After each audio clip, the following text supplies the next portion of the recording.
What's up guys? Welcome back sa aking YouTube channel. Kung gusto niyo pong matuto at malaman yung tunay na value ng mga coins at para hindi po kayo may scam or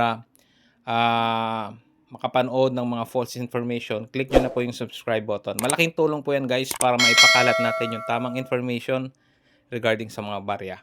So update lang po. So sa previous video natin kasi guys, napag-usapan na natin yung 10 piso na 2026 na ASEAN, which is ito po yung 10 piso na may QR code. Ngayon guys, may isang post po tayo na nakita na possible, no? So abangan natin kung magkakaroon po talaga. Possible po na mag-release yung BSP ng ganitong coin na naka-blister pack. So yung naka-blister pack po kasi guys, same po dun sa mga previous na circulating commemorative coin, gaya po ni Malvar, ayan, Mabini, General Luna po na 10 piso. At the same time yung pong Bagong Bayani at saka Leyte Gulf Landing. Kasi pagka coin lang yun guys is face value lang. So ibig sabihin kung 5 piso yan, 5 pesos lang din yung value.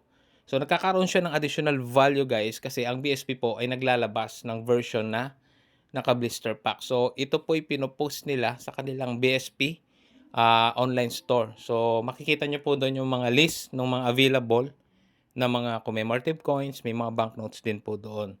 So ngayon guys, nakita ko sa isang kakilala na merong isang blister pack, no. So official naman na BSP Mint 'yun kasi may ano siya, may print siya ng BSP Mint.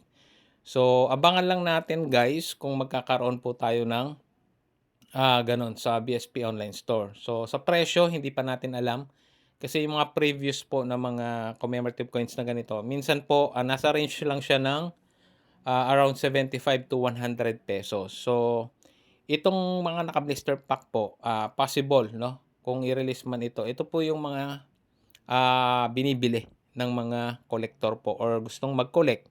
At the same time, possible din ng mga nagba-buy and sell. So, ito po yung abangan natin kung magre-release po talaga yung BSP, no? So, yung mga hawak po ninyo ngayon na sinasabi nyo po na meron kayo nito, ay mga face value lang po yan. Ngayon, sinasabi ko din po kung sakaling may isang tao na gustong mag-collect niyan at binibili po sa inyo ng mas mataas sa kanyang face value, eh depende na po sa inyo kung gusto niyo pong ibenta. Pero wag po kayong maniniwala guys kung may mga makita po kayong post na halimbawa po na binibili ng around 5K, 1K or 10K, no? Siguro po kung isang collector po or gustong mag-collect niyan ay gustong bumili, possible lang po ang markup niyan is around 5 pesos. So yung 10 pesos niyo po bibilhin ng 15 pesos. So depende na lang po yan guys, no?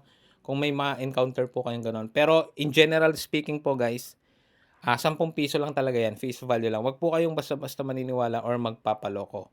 And then abangan natin guys, i-update ko kayo kung magkakaroon po tayo nung naka-blister pack, no? So maganda rin kasing parang beginner na collection itong mga ganitong coins. So dito rin ako nagsimula guys, bago tayo lumipat sa mga silver tsaka gold coin. So abangan natin guys kung magkakaroon, and subscribe na kayo guys para maging updated kayo kung sakaling magkaroon ng stocks, no, yung BSP ng ganitong barya. So yun lamang po guys, maraming salamat sa panonood.